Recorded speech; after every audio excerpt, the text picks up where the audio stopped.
দেশবাসীকে শুভেচ্ছা জানাচ্ছি। বাংলাদেশের ঐতিহাসিক নির্বাচন এবং ঐতিহাসিক ভোট এবং আমার জন্য এটি বিশেষভাবে গুরুত্বপূর্ণ, কারণ আমার এই ৩৩ বছর বয়সে জাতীয় নির্বাচনে কখনো ভোট দেওয়ার সুযোগ হয় নাই। এটি আমার জাতীয় নির্বাচনে প্রথম ভোটে অংশগ্রহণ। নিজে ভোট দিয়েছি এবং নিজে প্রার্থী হয়েছি। 2019 সালে 28 বছর পরে ডাকসু নির্বাচনে ভিপি পদে নির্বাচিত হয়েছিলাম, প্রার্থী ছিলাম। কিন্তু দুর্ভাগ্য যে সেদিন আমি আমার ভোট দিতে পারিনি, বাট আমি ভিপি হয়েছিলাম। আজকে জাতীয় নির্বাচনে আমি আমার যেই কেন্দ্রে ভোটার, সেখানে আমি ভোট দিয়েছি।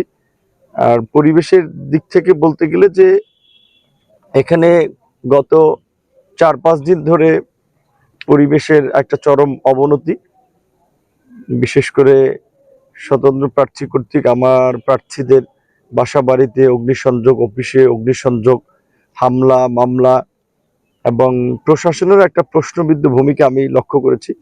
গতকালকে রাতে আমার প্রধান নির্বাচনী এজেন্ট, তাকে উদ্দেশ্য প্রণোদিতভাবে আসলে অনেকক্ষণ কার্যত আটকে রাখা হয়েছিল কোনো কারণ ছাড়াই। আমাদের নেতাকর্মীদের উপর আক্রমণ হচ্ছিল এবং আমাদের যে 124টা কেন্দ্র রয়েছে, এই কেন্দ্রগুলোতে যারা দায়িত্ব পালন করবেন তাদের স্বাভাবিকভাবে একটা নাস্তার খরচ থাকে, সেগুলো আমাদের প্রতি কেন্দ্রে পৌঁছানো লাগে।